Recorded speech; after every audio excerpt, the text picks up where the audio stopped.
What's up, people of pastures? It's your boy Riley here. And as you can see, our crowds are grazing. Lippy's over here enjoying some fresh grass. It's another beautiful day. Hope you guys are doing good on a Monday, because that's this time that this is going to be uploaded on Monday.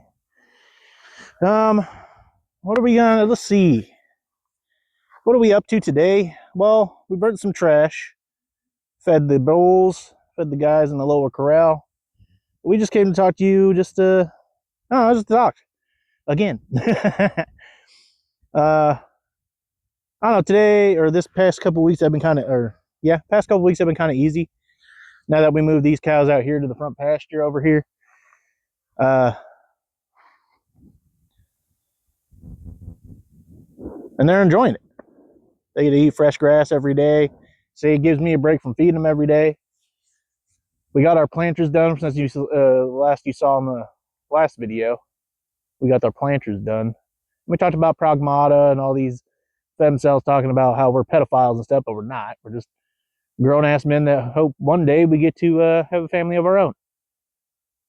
Another thing, what I want to talk to you guys, because like we haven't really sat down and talked about like my experience before here. So before I moved to Dad's place, I think in October of last year, we were doing security work. I'm not going to say, I will say for which company, for Amazon.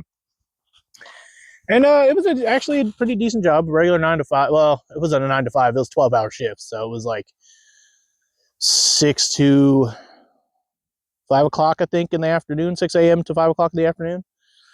And it was a decent job. It was all right. You know, I just, all I did was check badges for construction crews that came in, made sure that the people that were supposed to be there. You know, make sure they're not trying to steal stuff and, you know, get away with theft. It was a good job after a while, and then I don't even know what happened. Just kind of, I think management kind of just changed, because they were getting mad. Oh, they were getting mad at security, and there's like, there's 3 of us that work there per day. One watches the front desk, the other is a rover who checks security doors, and because you know we had a garage door that let in people to pick up small packages, because they were what are they called? Flex. They were called Flex, which, you know, they were just regular people that took their regular cars, picked up small packages, and then delivered them to different areas around the state. But a lot of them would, I'm not gonna lie, a lot of them would be lazy, because it's kind of like at Walmart, you know, when you're walking around the parking lot just shopping, there's people like to leave their carts and stuff out. They do the same thing at Amazon. And one of our security guards got onto them about it. And they were like, oh, there's not really anything we do. I was like, it's your employees. It's your hourlies that are in charge of the carts. And if you don't see the carts being out there as a liability for someone to run into, that's also on our job a little bit, just because of that part. But at that point, there's really nothing we could do. And there was like one meeting we had, I went in and I was like, I have a simple solution. And they were like, what? And I was like, hire high schoolers, hire hourlies to come push carts specifically, like Walmart does. And ever since then, they didn't want me to be in any meetings. I was like, how am I going to give you a simple solution to your problem and then you not act on it, and then still have the same problem like 2 months later down the line? Oh, we had too many carts out getting left out. Like, it don't make no sense. So after a while, you know, that's when I started turning towards like Christianity, towards religion, because as I said before in a couple last videos, I felt lost. You know, I didn't know what was in store for me next to my life, and I didn't want to continue doing this security thing because it just felt draining. And after a while, I started going to, you know, this old church. It's a Baptist church, but you know, they're Christians. And I wanted to get close to God and start learning more about religion. And I still have my tendencies here and there.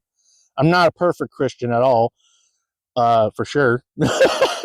Not at all, but none of us are. We only get paid by the way of the Lord, because he died for our sins. I don't know. It's just a strange feeling. I started feeling something. I wouldn't say. I guess it would be kind of supernatural, but I really don't know how to explain it in a way that y'all would understand. It just felt like a welcoming warmth of just unconditional love that I guess I've denied myself for a long time. And we'll get to that as longer as we get to know each other. But for right now, as I'm gonna leave you with, I just felt lost, and I felt like they were like, the Lord was showing me the right way, and I asked, and I was like, I'm tired of working for a corporate company that just sees us as a number. They don't really give a shit about what's going on in your life. They just care for whether or not you're doing the job and not the external stuff that's happening around you. And I think that's when I just decided, you know what? I hope that at some point they let me go or I quit to come out here and move out. I was like, Dad, I'm going to move out here and we're going to make this thing work. We're going to do the ranch and stuff. We're going to try to. I got a book of clients, and I know plenty of people that want to buy fresh meat. I mean, I'm coming to the conclusion that, I think all these food industries that are controlling our food are trying to poison us. Because why do we have so many ingredients for one thing when it should be like 2 or 3 ingredients in one thing? You know what I mean? So that's pretty much the gist of that. I just left security just because it wasn't feeling as fulfilling as I thought it would be. And I did feel like I did feel like I belonged in, the line of security work, because I took to it naturally. I'm not gonna lie. I took to it naturally. And then moving out here, spending a few months with my dad working together, I picked up this naturally as well, and he was astonished at how quick I was learning. So, and in some kind of way, I think it was, God telling me, hey, this is the line of work. You can do your entertainment stuff on the side, but right here, this is your primary work. It's kind of like, the Lord leading his sheep as a shepherd. Except me, it's a bunch of cows. I mean, they're moving. You can, but regardless, that's pretty much the gist of our security experience. I mean, we didn't really do much besides just stand around and watch construction crews all day. I've been playing a lot of Crimson Desert here lately, and man, that game, it does have a lot of scenery, but holy cow, does that game need a lot of work. Like, some of the controls are kind of clunky, especially whenever it comes to like soaring in the sky and whatnot. There's just, I don't know, there's just some simple things I can't really elaborate, really, just because I'm not, how to say it, I don't know the right words to use. Like, the combat is not, it's combat's fluid, don't get me wrong. It's just there's some things I wish it would hint you on, like when it comes to different types of enemies. Actually, to be honest, I don't really have much to complain about. All I really know is that the controls are kind of clunky still, especially when it comes to flying. Like, when you're rotating your character, it's still kind of slow. Double jump is horrendous right now. It's not like, you double tap X and you expect to double jump, but it puts you in a glide instead. And I'm using the classic controls too, so I don't know what's going on there. But yeah, this is kind of me a short video, isn't it, guys? I really haven't been in my head since I talked to you guys. It's been kind of, I don't know, alleviating to talk to you guys, because now I just don't feel like as unmotivated to come out here and do stuff because I have you guys to talk to. So that's kind of nice. Another thing I want to talk about is when I said, how different it is to work out here than with my dad. It's fun out here with my dad when he's here, when he's teaching me things. Then it's like we have something to do every day, and for me, it's kind of hard to pick, like, because I don't have the eyes for what he sees. Like, I see things as, fine. Like my burning trash, I thought it was going to be not a good day to burn trash, but it's not very windy. That's why you guys haven't fallen over, thank the Lord. But yeah, oh look, they're all moving down here. I'm going to show you guys. Hang on. They're going down. They're going down to the pond to go drink some water after eating all that grass. So they're going to be out of frame for a little bit. You know, standing out here doing chores, talking to the animals like I'm a crazy person, makes me feel more sane than I've ever been living in the city. You know, you don't, I just don't think about all the stressful things, and I think about what needs to be done here. And then when I go back in, you know, that's when I start seeing like, oh, there's actually shit going on around the world. But out here, it's easier to find yourself when you're not distracted by all the outside noise.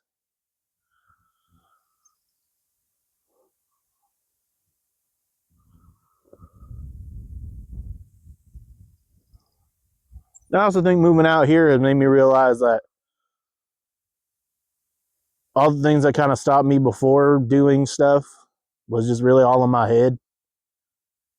Like, there's nearly nothing stopping you from attaining the goals you want in life, whether it be, you know, trying to stream and make it, working out, you know, trying to make it best in your job. You know, you got to find sometimes to get out here, just in nature, not even out here, just in nature, be by yourself for a little while. And if people fault you for being by yourself for a while, that's on them. They just don't know how to compartmentalize their shit. Oh, sorry for cousin. Their stuff. But I hear it's just it makes you face yourself. You know, good and bad. You know, past might come up, but you find a way to talk yourself through it. You just find a way to talk yourself through it. Let's get a little personal. You know, I think for the longest time I didn't accept a lot of love or compliments from people because I felt like I didn't deserve them.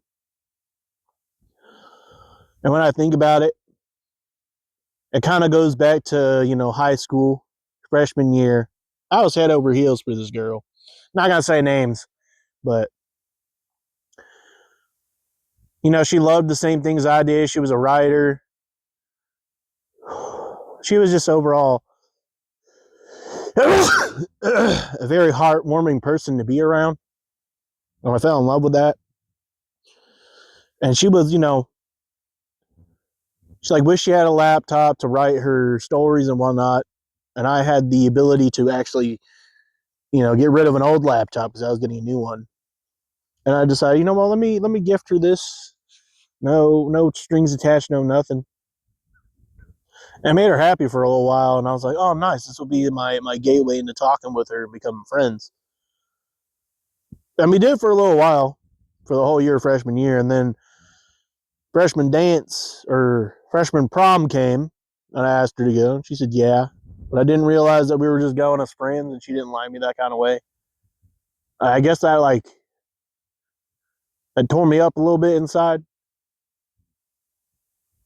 just because of like how much time we spent together and talking and getting to know each other.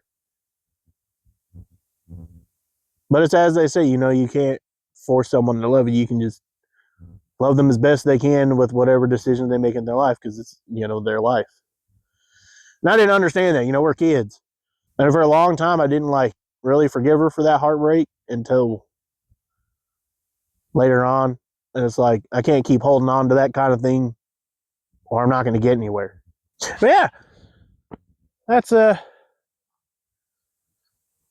I gotta say is it's best to work on yourself and worry about those things because they'll come to you. You know, don't search for it.